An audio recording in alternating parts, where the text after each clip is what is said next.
welcome back to the In Our Headspace podcast. This is episode 12, right before Thanksgiving. So I think after a couple things at the beginning, maybe we'll talk about what we're thankful for in this holiday season. Of course. During 2020, in a time where people are discouraged from having Thanksgiving celebrations. Yes. So the first thing we're going to get into is the question Jared proposed last time. We did not get a single comment, A single view. on our YouTube video. Maybe someone else listened to it. Hey, here's the thing. I'll take responsibility on this one. No, it's fine. I didn't share I didn't share it on my social media. We're not in it for the fame. No. I'm just saying. All right. There's a correlation between when I share it on my story versus when I don't. And when I don't, we get 0 views. Correlation doesn't always mean causation. No. Okay. You know what? We only have a sample size of 1. So maybe you're right. Maybe our viewer base just abandoned us. Anyways. Your grandpas are only hope for those views. All right. So, Jared, what was the question? All right. So the question that was proposed last episode with 0 views yes, was, who is more wise, the man who sinned or the man who didn't? Okay. And when you ask, is there a right answer? I don't think there's a right answer. Okay. Because when I talked to some religious people, mm-hmm. they unanimously separately argued that the man who did not sin is the wise one. Yes. Because he knows he shouldn't do X. Right, but that whole thing gives an interesting perspective because they are the ones less likely to make the exception to that. And I think that's what makes that question pretty deep is innately the term sin means like wrongdoing. You did something wrong. Wrongdoing and all that, and it has its own connotation to it. But when you take that and you put it in the perspective of someone who doesn't necessarily follow that belief system, then it becomes who's wiser, the person who did the wrong thing or the person who didn't. See, for me, when I was thinking about that question, there's plenty of philosophers have talked about it. Mm-hmm. Probably Greek ones too, because they talk about everything. And the Greeks know all. But it was based off the concept of I forgot who, so many people have said it, but it was the concept of experience. You don't fully experience an emotion that someone projects, like, having your firstborn child. Like, mm-hmm. The whole point is you're not going to feel what they feel until you have your firstborn child. You can empathize with it. You can empathize. You could simulate, be like, oh, I was like super excited for this one. Like this, mm-hmm. this, that. Mm-hmm. But until you truly experience whatever that environment was, whatever happened, it's not going to be the same. Yeah, you're never, ever in your life going to experience the exact same thing someone else did in the same way from the same perspective. Yeah, like you can get close to that by experiencing what they experienced. But still, it's going to be different. Yeah, but like the point is, you could try to, was it empathize? Yes. Okay, you could try to empathize as hard as you want, but, I'm sure empathy's good, whatever, but I think there's a huge difference between when something happens and someone empathizes compared mm-hmm. to when someone sympathizes, like, yeah, I went through that or whatever. Well, okay, so that's backwards. Oh, okay. I thought that's what you meant. So No. Sympathize is what you're talking about. Empathize is relating what you did to an experience that I had of similar nature and being able to connect with that. Okay, so I'm talking about empathy. Yes. So sympathy is where you feel, the best way I've heard. It's like, oh, I'm sad. Pity. Okay, pity. There you go. It's having pity for somebody's situation, which isn't always a negative connotation because pity tends to have a negative connotation. But like if one person was going through something bad and you were like, oh, I'm so sorry, I hope you feel better, that's sympathy.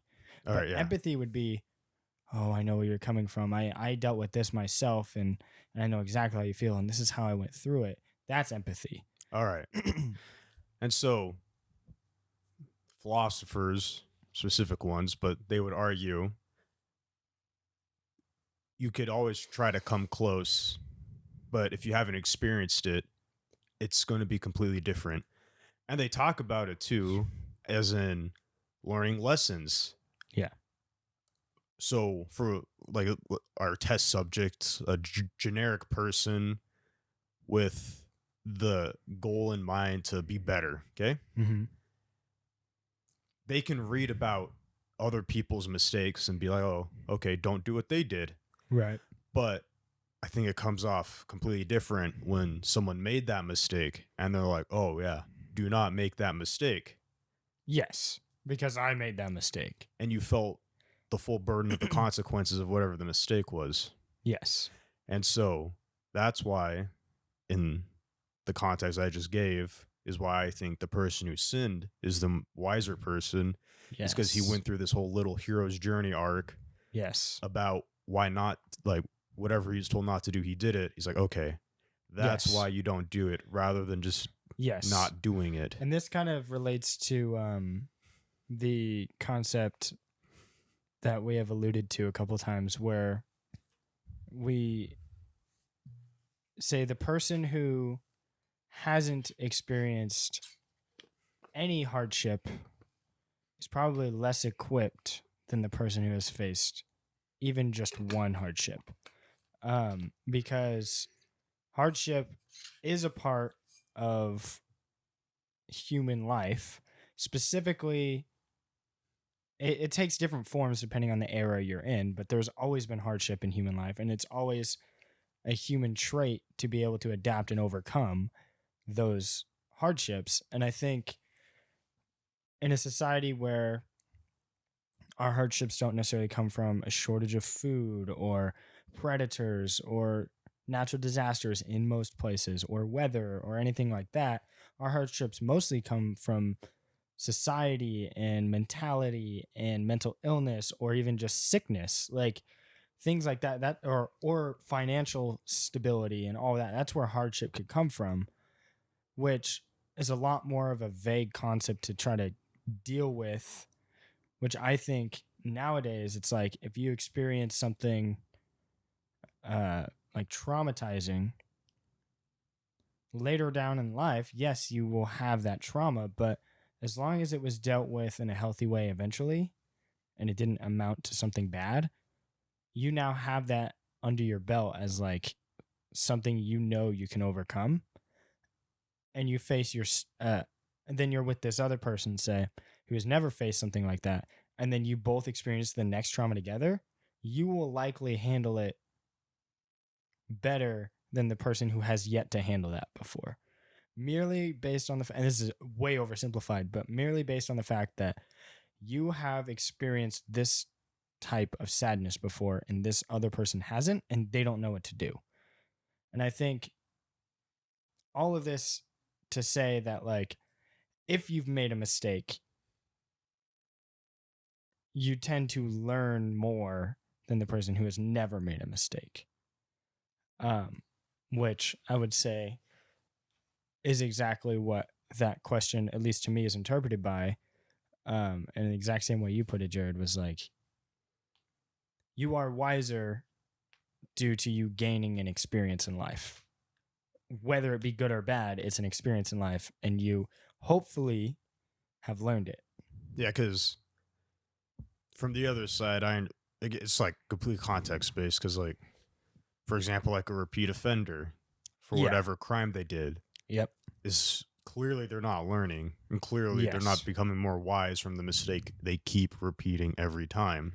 Right. And so if you present it that way, then it's like, well, yeah, then he's in the wrong. Yeah, because it's like, oh, he's not so wise, is he? So I'd say, yeah, exactly. It can have either, I think in this context, the person who has not sinned goes very strong in either direction. Whether it be if you are the one who sinned, that could make you the wisest, but it can also make you the biggest fool, as far as you keep making the same mistake over and over in that context, where it's never like, well, yeah, they're wise, because it's like, either you're really wise or you're really not.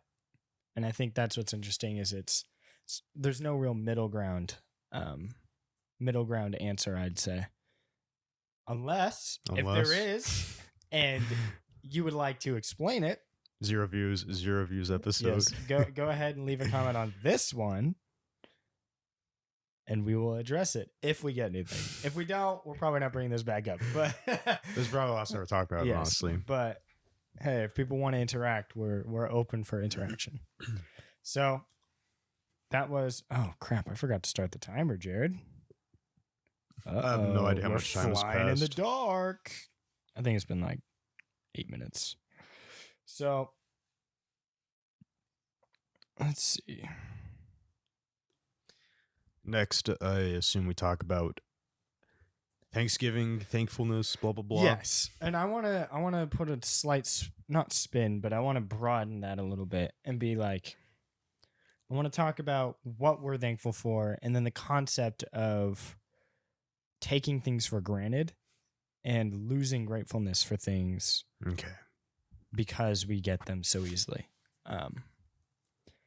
And if you would like, you could start. If you don't know where to start, I can go ahead and start. All right. I'll start. Okay. So, we're another Greek guy. Oh, snap. It's like Plato, Socrates, or Aristotle, one of the three. But one of the big three. One of the big three, Holy Trinity. But one of them talked about like there's a general concept of being thankful that they talk about, such as they talk about the poor man is the man who like always wants and will never get all that he wants, so he's always going to be poor. Yes. But the rich man, he's completely content with what he has. That aligns with the concept of the rich get richer and the poor get poorer. Yep. For that we need same, communism. I think. Yeah.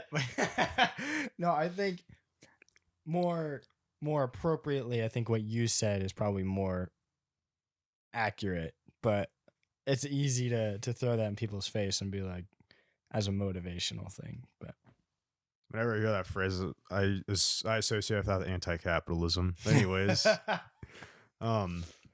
it's funny. I kind of associate it with the opposite. I think I'd associate it with someone being like, you're not gonna do anything unless you make a change. Essentially, I always view it from the rich need to pay more taxes, the rich get richer, and the poor get poorer.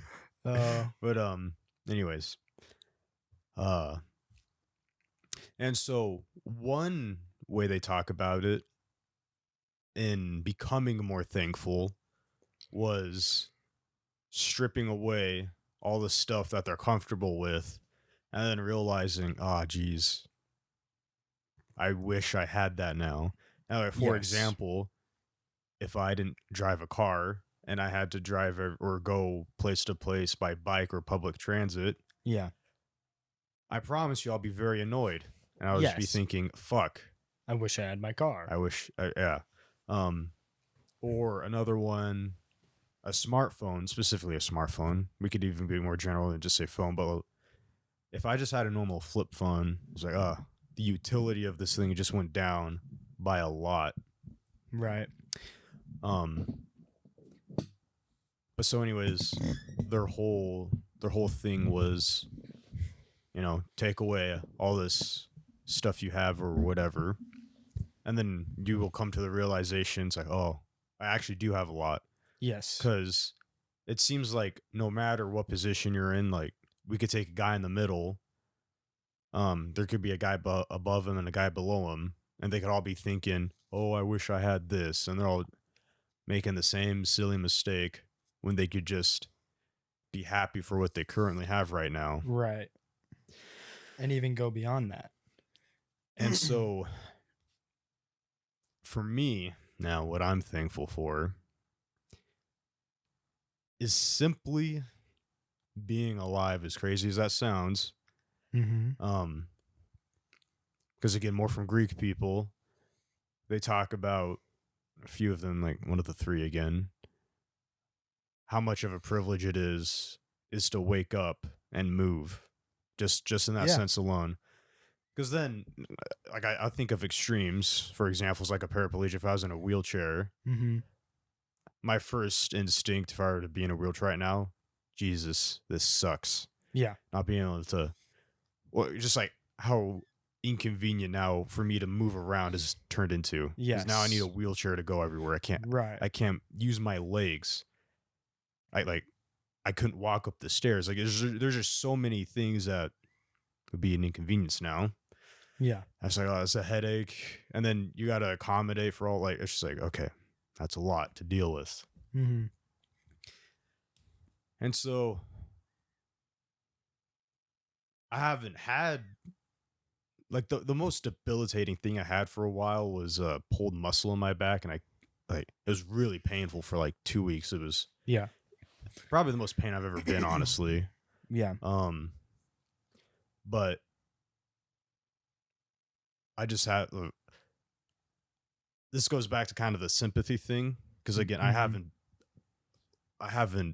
don't have anything debilitating, but I could kind of emulate it in my head and then think, oh, that's bad. Right. And so that's why when I was talking to you, it's like, I need to start working out again, put this body to work. Because at least it can work, type of deal. Yeah. But there's also benefits of working out, but simply not take it for granted and be like, oh, it's whatever. Oh yeah. And I think for me,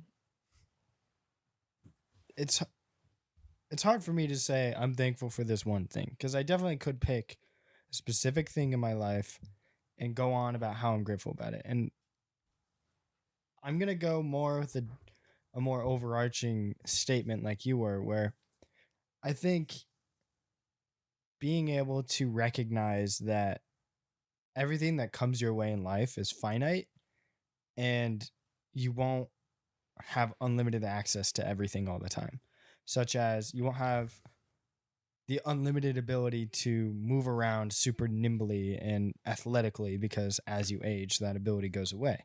So take advantage of it while you still can. You won't always have the money you have now, because there's always a risk of that money going away due to some tragedy or some problem arising. You won't always have all of these things. So I think it's best to treat things as if, like, make the best of the things that you can. And I think, like, it's, say your opinion on it, on your situation right now, because your analogy was, if you were to become unable to walk, that would be an extreme inconvenience and it would cause all these problems. But say you were born that way, your outlook on it would be completely different. It'd probably be the exact same outlook you have now, because that's just the way life is. But like I said before, when you're shown the thing you could have, or you have the thing that you have now and then that gets taken away, your perspective on it becomes so negative and so like, I didn't deserve this, or I got this taken away from me, or this opportunity was never given to me. And you could always be the glass half empty, and you could always be looking at things like, why is this happening to me? How come I wasn't able to do this? And I think, be a little pessimistic. Yes, which there are people that are like that, but all it takes is a perspective shift to, oh, I'm glad this happened. Instead of saying, oh, I'm upset that this didn't happen, stop saying that and just start saying, well, I'm glad this thing did happen. Like you were saying, I'm glad I was able to wake up today with no problems. I'm glad I was able to start my car. I'm glad I was able to drive to my job I still have. I'm glad of all these things, because they're not just outright given to you. Everybody has to work for what they have.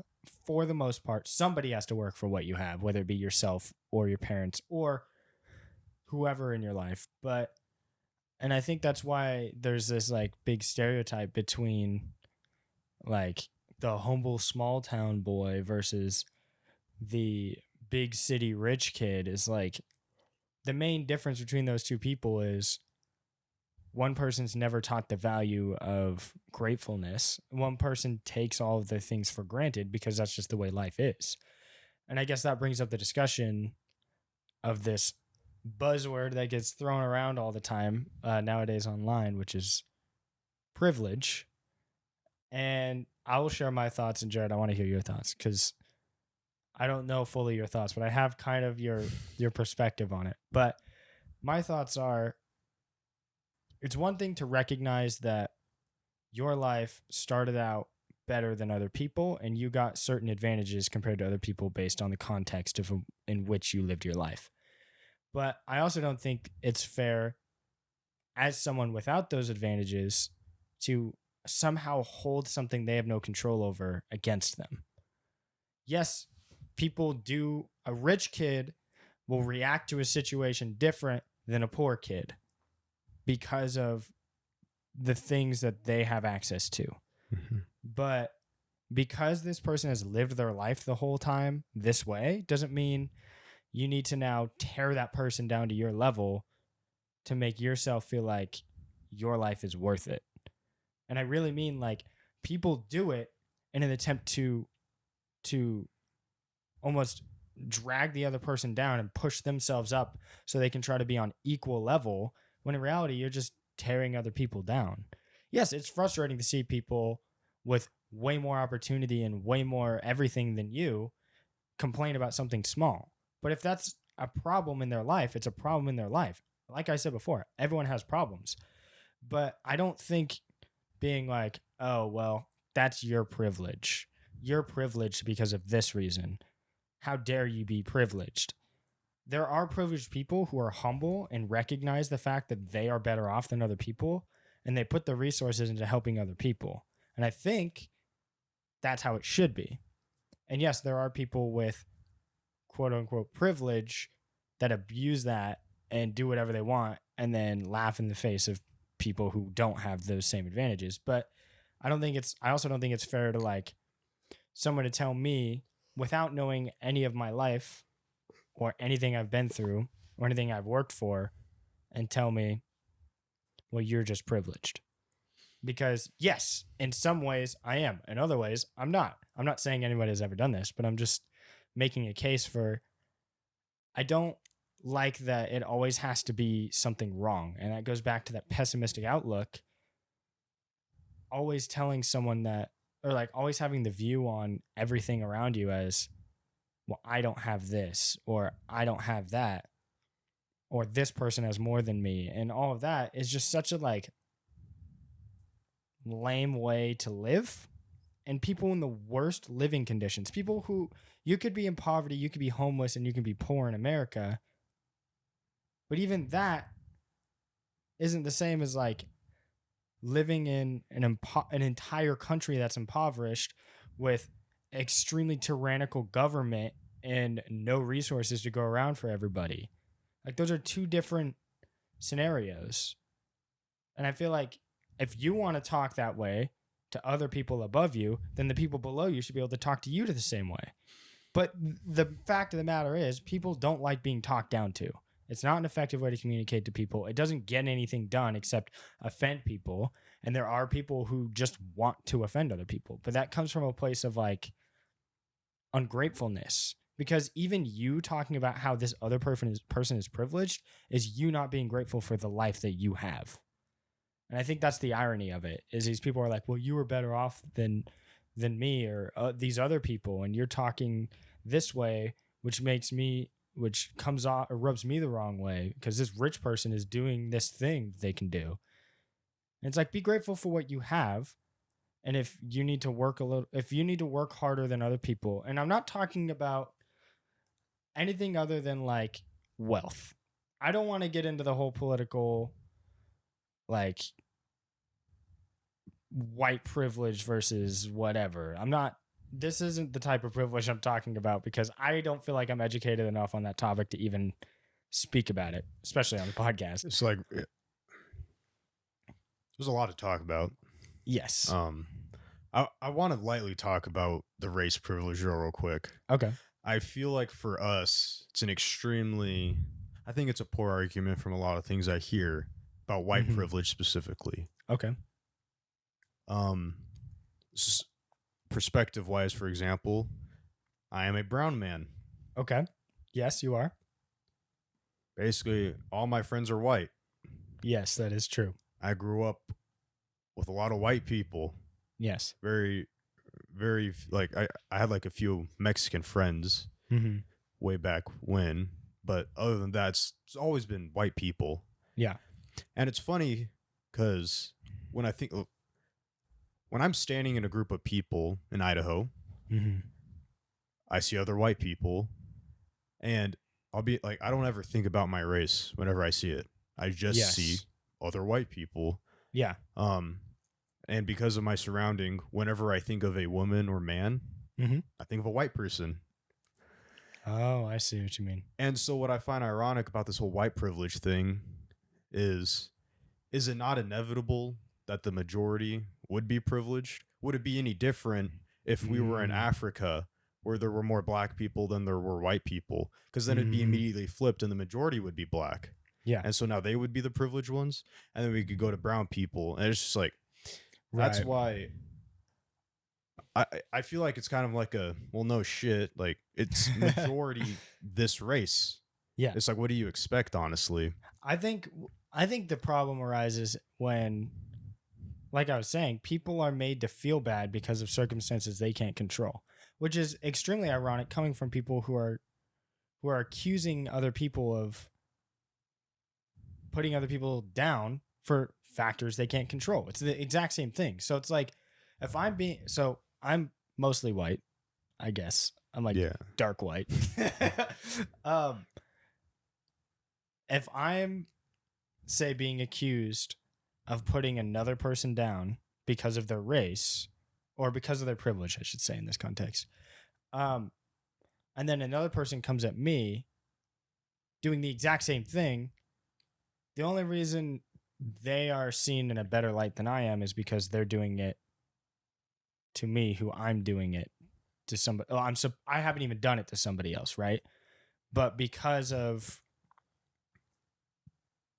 all the factors that play into the way people think I am now getting treated the way that they perceive me treating other people when I'm not, which is just backwards. And I think that just comes down to, don't treat other people like that. Like, don't try to force other people down. And yes, there is context, and there are definitely messed up people out there, and there are people who do operate that way in their mind. But at the end of the day, it's like, it's not everybody, and it's not fair to everybody to be put down that way. And I'm not saying everybody puts them down, but there are the internet specifically is a showcase for, like, even other people of privilege acting like they're fighting for the duty of the other people. And it's like frustrating to see,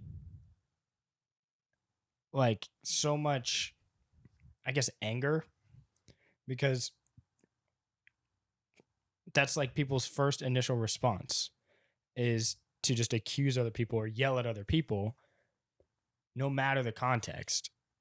And that comes with what we were saying on another episode, where there's no consequences or anything like that. But I think it's just frustrating because, yes, I get annoyed when I see,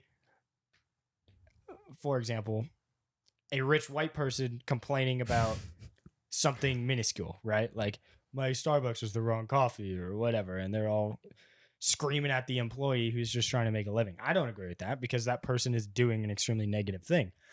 But at the same time, I don't go, man, because you're white. Yeah.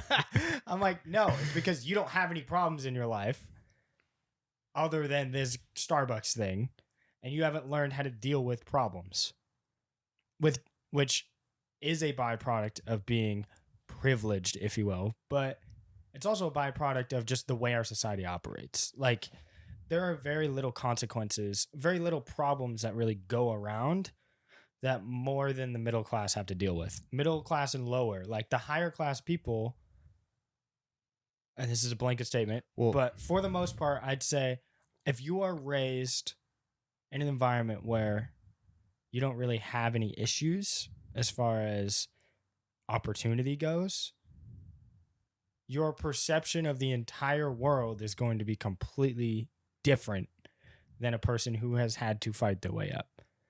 Whether or not that's good or bad, I just think it's important that we teach, as a society, we teach the lesson of gratefulness, which is sorely needed, I feel, for people of all shapes, sizes, colors, ages, everything, especially in our society right now where I don't know, there's no gratefulness, I feel, for anything that we have. Just the fact that we're in America instead of some other worse option, it just, I don't know. It bothers me when people are like, oh, I hate America. You can hate America. You can not like the decisions our government is making. I totally see that. But at least, like, again, at least you're waking up. At least you're Sorry, we'll just making your own decisions. We'll ship them off to a village in South America. I know. They'll get raided the next morning. Yeah, like see how big of a difference. Like, it's all perspective, and people in America like to complain about how bad they have it while they're typing on their iPhone on Twitter. All these privileged people sent by iPhone on Twitter on iPhone, and it's like, at that point, your argument of privilege is nullified, I feel. Because I really don't think that's a strong enough argument on its own to really accuse people of anything. Because as everything shows, rich people can be amazing people. Poor people can be horrible people. It literally doesn't matter. It just matters what kind of person you are and the things you've experienced in life and the way that we are taught things as a society. And I feel like people are very rarely grateful unless they're forced to be grateful. I need a fucking notepad. I'm listening to you. Yeah. Because as you say things, I generate new thoughts. Yeah. But I'm just like, I still need to talk about all this other shit. You have so many other things and to so say. I'm sitting here, and I still remember it somehow, what I want to talk about. Then go for it, Jared. We'll go back to what you said. I get off my soapbox. So going back to what you said real quick before I talk about other things, because I still want to talk about privilege. Yes. I haven't given my spiel about it. I just wanted to lightly touch base on the whole ethics privilege, or not race privilege. Yes. So when you were going back to the whole money situation, where you have like the rich person from Starbucks bitching. Yes. I view that whole scenario simply as, money does make life easier. Yep. When you have all this money, like, it's not going to necessarily bring you happiness, but it will make your life easier because it's like, oh, I don't worry after about this financial problem, Yes. all these liabilities. Since our country runs off money, you can solve a good amount of problems by just paying them off. Yes, definitely. And so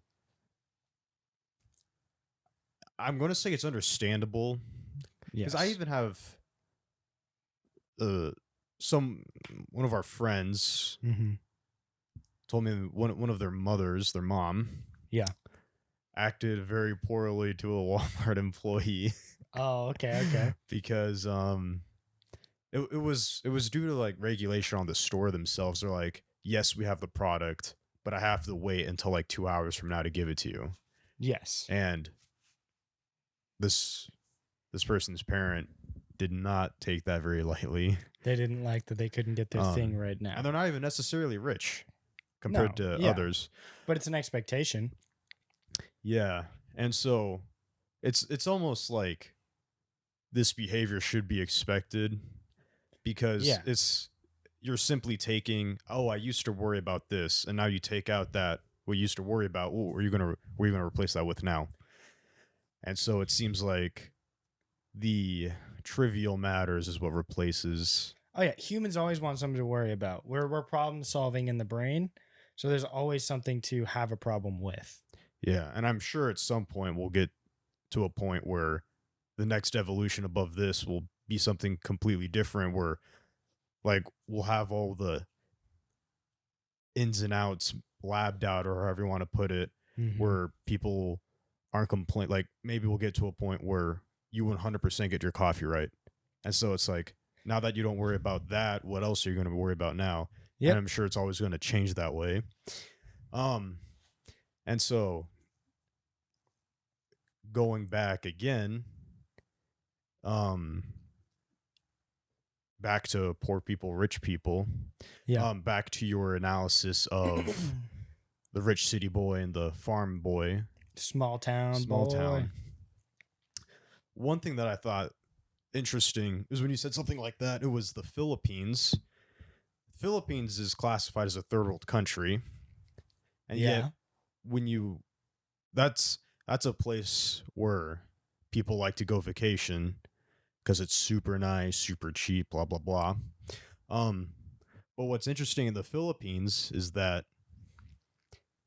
there are people like us that have, I don't own a home, but there are people in the Philippines that own very big homes. Yes. That are like right next to the ocean. There's a resemblance of our society. Yes. But you could see a direct cutoff too, where it's like, oh, this is why it's a third world country. Within its own borders, you can see why it's a third world country. But at the same time, you can see people that are doing extremely well there and have plenty of money and have from homes. All the tourism. Yeah. And so I just find it very interesting because you could see both extremes in one place in the Philippines, where you can see the people. It's almost like a line drawn within this like Philippines. Within the Philippines. Okay, now going to privilege, not based on race. One, I hate that word now. Privilege? I hate that word. Really, it's a trigger word for me now. Yeah, me too, actually. Like I get it. I know what it means, but I hate when people use it because, like I was saying before, they use it within a context of just like, what's your privilege? It's just whenever I hear the word privilege, I think of that. And so it's just ruined the word for me. But going back to it, like the reason why I have issues with it is pointing out privilege I have issues with. Okay. Is because they've completely, and it's the people who, this is like kind of leaning, vocal minority, if we're being honest. Yeah, this is leaning back to race privilege. It's people trying to give themselves a better image than they have. And so they're compensating by trying to call other people out, making themselves look better. See, my issue is it's been completely weaponized is why I don't like the topic being brought up. Because it's like, what's a good example? It's like looking at someone. It's like, you got a lot of freckles on your face. It's like, yeah, what the fuck are you implying? Type of deal. Well, that's what I was saying. It's completely based on factors that the person themselves doesn't control. Yeah, or it's like, you got some mighty crooked teeth there, and it's just like, thanks. Well, yeah, it's just like, where are you trying to get with by saying this statement? Hey, wait a second, Jared. Yeah. You're not me? I'm not white. You're not. No, like you're not me. Oh yeah. You're someone else. I know. Hey, I'm gonna watch it. Okay, so I don't like it because it's been weaponized. It's, you get the same analogy. It's like pointing out someone has freckles, but it's like, oh, they were self-conscious of it, and this and I were bringing it up. Yeah. But I would say like people aren't even self-conscious really about like their privilege. It's just like you're just pointing it out. But anyways, yeah. So I have a negative bias towards the word privilege. But now, what do I think of privilege? Ignoring race.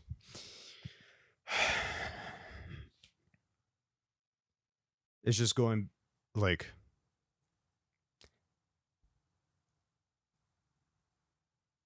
I could make an argument that really no one ever should be complaining about privilege, because if we take it, so if we have the guy that lives the worst possible life, like some dude who survived Auschwitz, who lost both his legs and his arms and has one eye,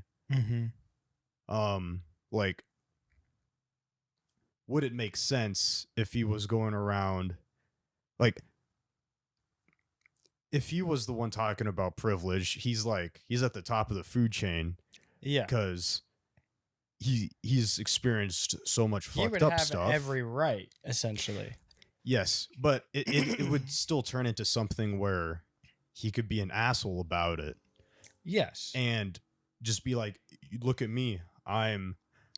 You're all more privileged than me in every stretch of the imagination. Like, yeah. See, the issue is what I'm talking about is, God, this is going to get so off tangent. So I won't. We got 20 minutes. You're good. So what I was going to identify, like, when I look at that and I see a guy that has experienced a lot of bad things, but then uses that to weaponize it and be like, you're all more privileged than me, you're all blah, blah, blah, and go on about it. I view that as something inherently wrong. Yes. And the issue is, like, I would need to sit here and think more about it to explain why. But this is going back to humans. It's easier to see patterns than it is to explain why that pattern is happening. Yeah. Basically what I'm saying, I see a pattern and I can't fully explain the pattern. That was a little tangent. I didn't want to get too much. But so it just turns into, I don't know if power hierarchy is the right word, but we're just taking a guy who's experienced the worst, and then he sits here and talks about how everyone's more privileged than he is, and he's given this power. Yes, but if we take it in that context, because everyone's pointing out privilege, right? Yes. Well, if we just look at the person who's doing the worst, then how could any of us make an argument for privilege? It wouldn't matter if you were 2 tiers above me or below me. If we just took the worst guy who then talked about privilege, just how could any of us talk, like the people accusing other people of privilege? Yeah. They would have it better than the guy who lost all. Like, it's just like, I find it a flawed thing to talk about. Yeah, I don't think it's valid, really. As far, the one context I can see it valid, and I would consider this bias more than privilege, because privilege means things are given to you without you needing to work for it, where bias is like, I make a decision in favor of you or against, because of a specific characteristic that I prefer. So, like, where that could become a problem is within our justice system.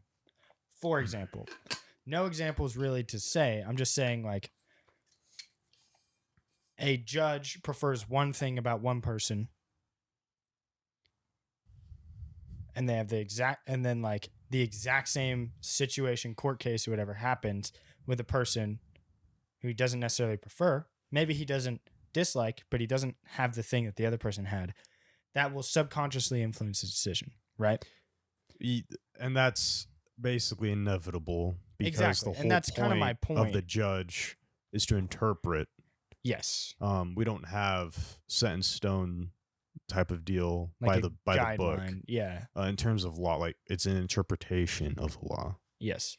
So I just find it interesting that, like, it can, in the right circumstance, cause very big issues, but within the context that it mostly happens, people throwing that word privilege around does more harm than good. Actually, it does almost all harm. Well, it's because, like, what are you wanting to talk about when you bring that up? It's like me going to a guy that's 4'5", be like, man, you are short. And it's like, look at you, you're short. Yeah. I was like, what are you trying to get at here? Yeah. All you've done is make that guy look. Yeah. I can touch the top of the door. It's like, oh, you can't go on this ride. Yeah. Hey, privilege. Yeah. And Watch so your privilege, Jared. it's just like, it's like what? No, I think maybe we'll get off this topic because we've been talking about it a long time. But all of that to say, I think people behaving that way and using that word in the context that they use it is caused by a lack of being grateful for the things that they have. And if someone gets, say Jared gets a PS5, right? And Look I don't. at me. And I don't get a PS5. Then if I were a person that acted like that, I'd be like, wow, Jared, how dare you get something I'm not allowed to get because of my financial income versus your financial income, which means you should feel guilty and you should feel bad about making a decision in your life that affects me in no way because I don't like it. This is just it feels like a smite argument. I'm just like, you goddamn bastard. Like people need, I feel like so many people worry about everything else but themselves to a fault. And it sucks to see people behave in a certain way, especially online, when you're like, you're just going to act this way and nothing's going to happen. You're never going to learn because you shut yourself off from everything that's telling you otherwise. And you only listen to things you want to hear. And since it's the internet, you can just mute whatever else. And you get sucked into this vacuum chamber of like, I'm always right. I'm always right. I'm never wrong. Oh, you're arguing with me? Well, joke's on you. You're talking to the guy who's never wrong. And then they just go rampaging online. If and God then had a name, it'd be my name. Yeah, exactly, dude. The hubris of these people. But back on the topic of being thankful, I think that goes in line with taking things for granted. And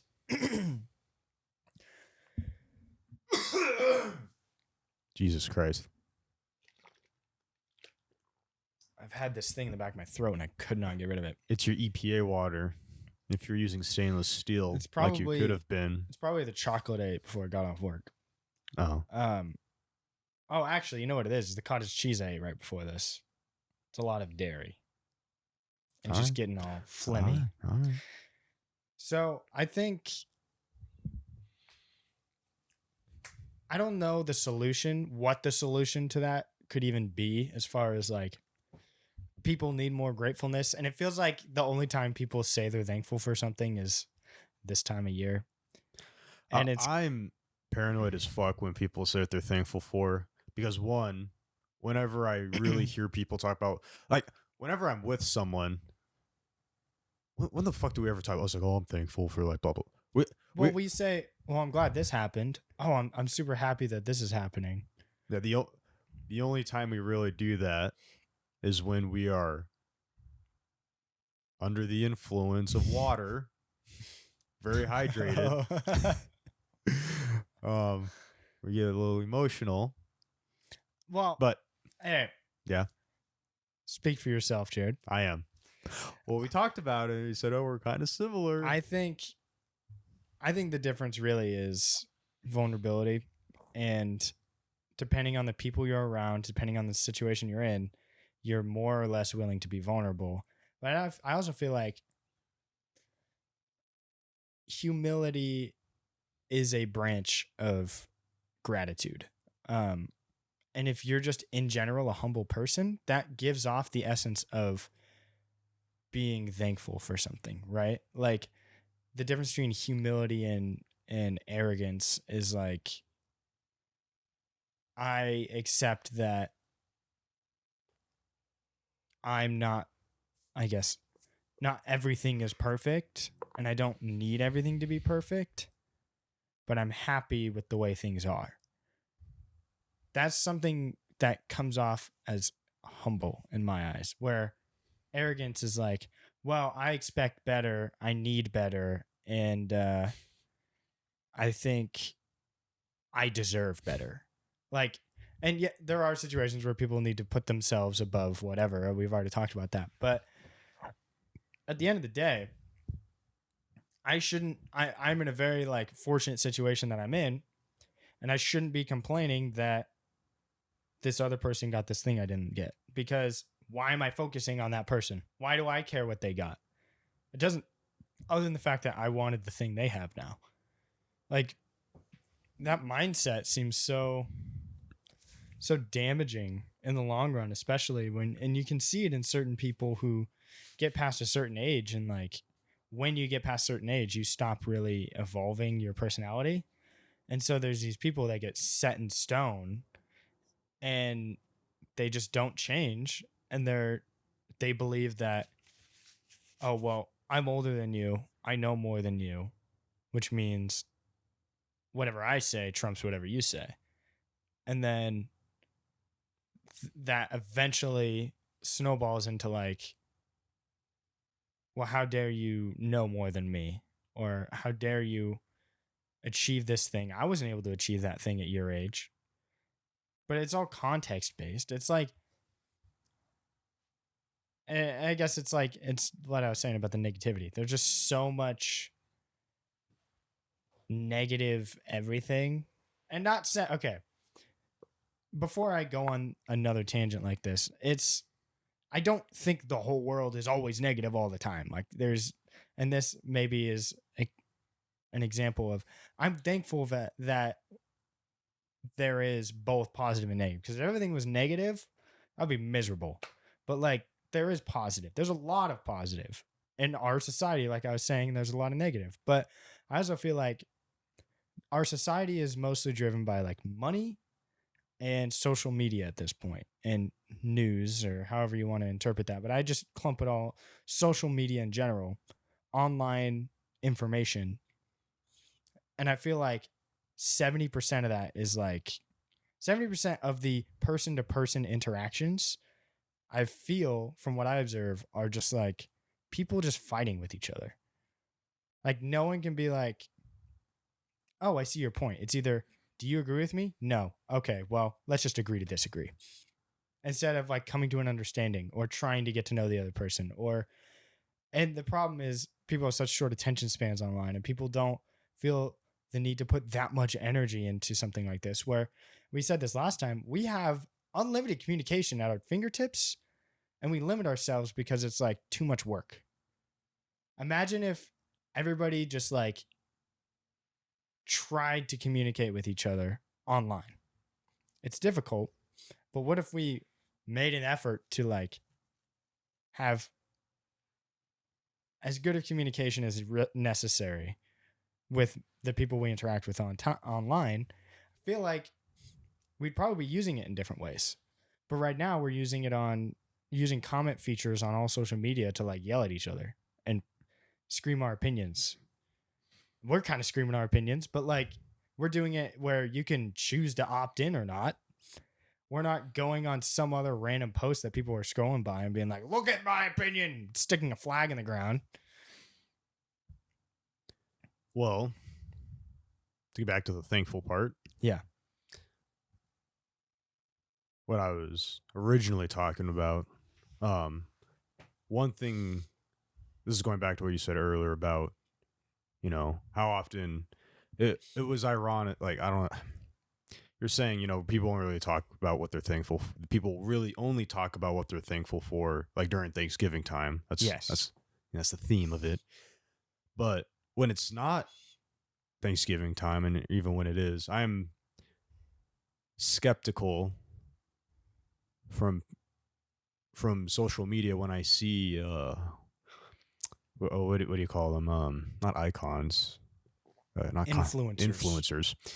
When I see influencers talking about, it's like, oh, I'm thankful for this, I'm thankful for that, blah blah blah, and then you read the comments of whatever, and it's just like, oh, this person's such a wonderful person, this or that, and it's like, feels like it's a bit deceiving. It's like it's like when someone's filming themselves doing all this charity work that they're doing for someone, and then posting it. I'm just like, you went out of your way to obviously highlight a snippet in your day. Yes. That might have been the first time you've ever done charity, and that might have been the last time you've done charity until you upload another video of you physically showing. Because we're getting off tangent to social media here. It's just obviously deceiving because people that aren't in your personal life aren't with you a lot. There's definitely a disconnect. All you see of that person, and there's only so many people you could see every day. Yeah. But for all the millions and millions of followers on that social media platform, all they see is that snippet of you, and then they create whatever fantasy imagination they have of you. And that's one issue that I have with the concept called the halo effect. When you see someone that you really like, it's like, oh, a content creator for this. You put a little halo on their head, and then you just kind of think, oh, they can do no wrong. But it's more of like, it's like they must know about this, they must know about this, they must know about that. Like you just put a halo on them, kind of like you can't do any wrong, and you just assume that whatever they're talking about, they really know what they're talking about. They could be talking about something they heard 2 minutes about. Yeah. And they're talking their ass up about it. It's just social media. I think it's a lot. I'd say it's very difficult. The disconnect happens because, one, these people don't actually know who you are as a person. So if we start getting people outside of our personal lives listening to our podcast, they don't know us as people. They know us as podcast people. They know us based on the conversations we have exclusively on recording. So I'd say as far as influencers go, the disconnect happens when they have this mass of people who don't really know who they are. They just know their influencer side. And then this person's genuinely trying to be thankful for something. But that is something incredibly difficult to convey through a text post or through video even. Like it's really difficult to convey like, thank you guys so much, I really appreciate it, because especially in such a saturated place, saturated market, where pretty much every influencer says that, like every other video, right? I'm so thankful for all your support, thank you. And like they probably mean it, they probably genuinely mean it. Like we appreciate when people listen to our stuff, but when we say thank you for listening, we appreciate you tuning in and digesting what we're saying, that still comes off as like disconnected because they don't know us. I mean, the other influencers don't know their actual audience on a personal level, so it's so much harder to have such a personal feeling conveyed, I'd say. And social media makes that all the worse with all these other things. And like you were saying with the charity thing, even if it was their only charity, if they're being genuine about it, it wouldn't be a big deal. But it's so hard to be genuine about something when you're recording it and making it into content. Yes, and like this is all. It's like these assumptions of mine are based off. It's like I don't know you, so I'm just stuck with to think about whatever I think about. It depends on the biases you have in your own head towards.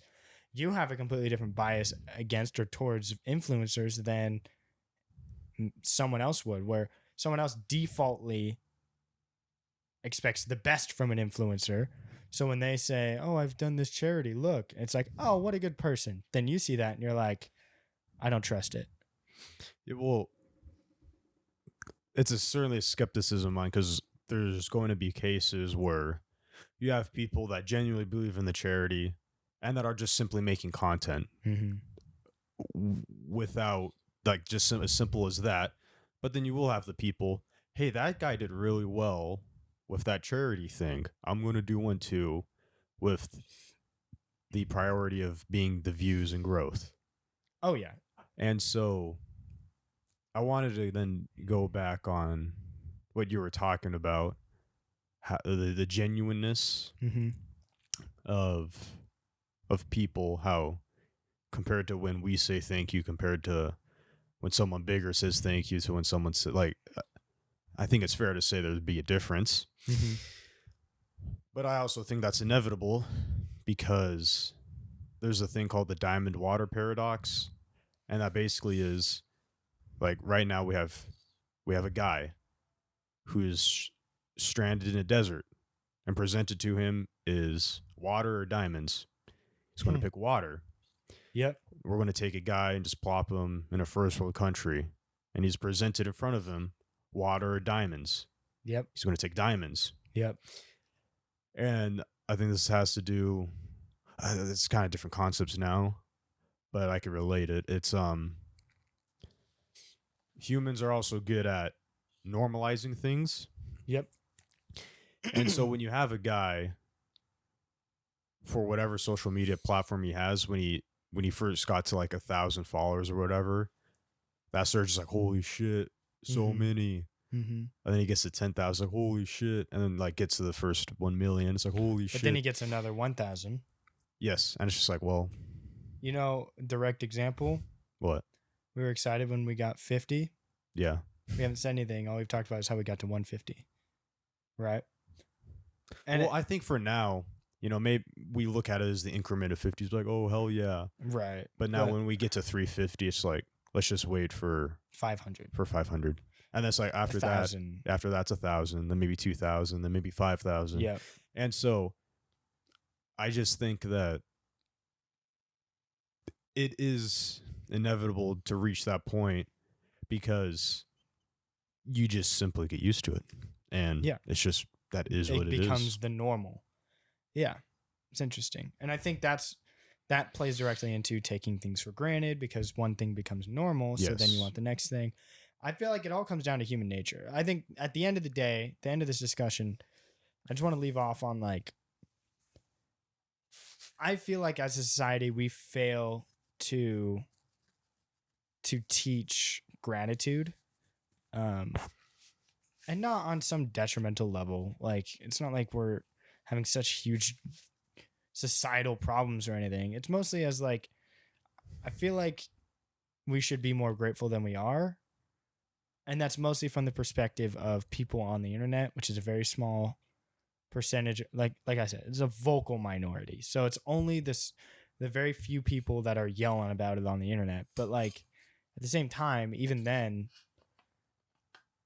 it's just a matter of be happy for what you have, work for what you want next, and understand that like not everything works out. And if you live with that mindset, there's very little that could really fully disappoint you to the extent that people really act like they are. So anyways, be thankful. Be happy that you're still alive and kicking. You don't have to be walking, like Jared said earlier. You just got to be there, you know? You just got to be a human. It's very vague, but I feel like the word is at least. At least be a human. Yeah. There you go. Well, it's like, at least you have this. At least you have that. And that's a very commonly used like argument against people who act that way. Like, well, at least you have this. So, anyways, hope you enjoyed listening.